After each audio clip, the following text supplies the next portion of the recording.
ಚಪ್ಪಾಳೆ ತಟ್ಟಿ ಅವರಿಗೆ ಒಂದು ಉತ್ತೇಜನ ಇರಬೇಕು. ಎಲ್ಲರೂ ಚಪ್ಪಾಳೆ ತಟ್ಟಿ. ಯಾಕೆಂದರೆ ಭಾಗವಹಿಸೋದು ಮುಖ್ಯ. ಬಹುಮಾನ ಯಾರಿಗೆ ಬರುತ್ತೆ ಯಾರಿಗೆ ಬರಲ್ಲ ಅನ್ನೋದು ಮುಖ್ಯ ಅಲ್ಲ. ನೀವು ಇಲ್ಲಿ ಒಂದು ಸ್ಟೇಜ್ ಫಿಯರ್ನ ಕಳ್ಕೊಳ್ಳೋಕ್ಕೆ ಒಂದು ಅವಕಾಶ, ಯಾರು ಏನೇ ಮಾತಾಡಬೇಕು ಅಂತಂದರೆ ಒಂದು ಅವಕಾಶ ಬೇಕಲ್ವ, ಆ ಥರ ಅವಕಾಶ ಕಲ್ಪಿಸಿದ್ದು ಒಂದು ಸಂದರ್ಭ ಇದು.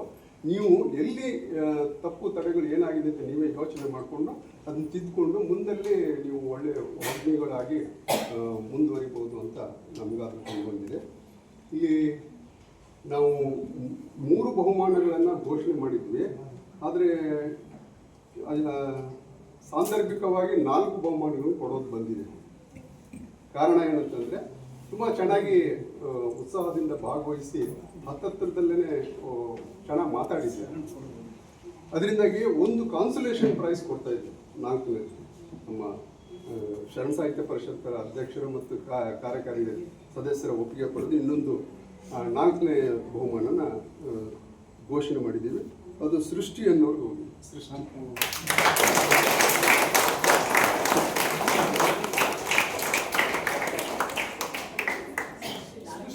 ತುಂಬಾ ಚೆನ್ನಾಗಿ ಮಾತಾಡಿದ್ರು. ಈ ಕಡೆ ಹಿಂಗೆ ತಿರ್ಕೊಳ್ಳಮ್ಮ. ಇದು 4ನೇ ಬಹುಮಾನ. ಪಕ್ಕವಾಗಿ 4ನೇ ಬಹುಮಾನ ಸಮಾಧಾನಕರ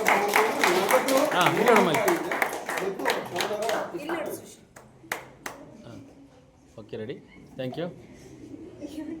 ಇವರು ತುಂಬಾ ಚೆನ್ನಾಗಿ ಮಾತಾಡಿದ್ರು. ಆದರೆ ಸಮಯ ಪ್ರಜ್ಞೆನ ಸ್ವಲ್ಪ ಗಮನಿಸಬೇಕಾಗಿದೆ.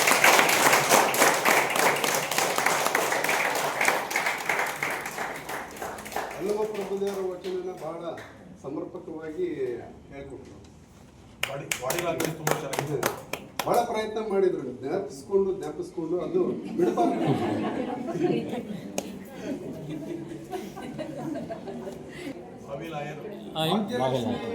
ತುಂಬಾ ಚೆನ್ನಾಗಿ ಮಾತಾಡ್ತಾರೆ.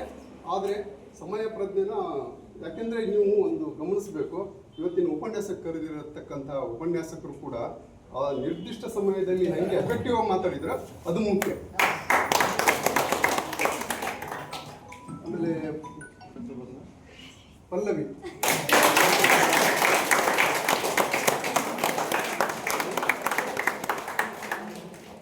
ಪಲ್ಲವಿ ಅಂತ ಬಹಳ ಸ್ಪಷ್ಟವಾಗಿ ನೇರವಾಗಿ ಯಾವುದೇ ಒಂದು ಅಳಕಿಲ್ಲದೆ ಮಾತಾಡಿದ್ದಾರೆ. ಅವರಿಗೆ ಎಲ್ಲರೂ ನಮ್ಮ ಶರಣ ಸಾಹಿತ್ಯ ಪರಿಷತ್ತಿನ ಅಭಿನಂದನೆಗಳು. ಇವತ್ತಿನ ಉಪನ್ಯಾಸದ ವಿಷಯ ಏನು ಅಕ್ಕ ಮಹಾದೇವಿಯ ಬಗ್ಗೆ ಇತ್ತೋ, ಆ ಅಕ್ಕ ಮಹಾದೇವಿಯ ಜೀವನ ಚರಿತ್ರೆ ಕುರಿತಾದ ಪುಸ್ತಕ ಅವರಿಗೆ ಲಭಿಸಿದೆ.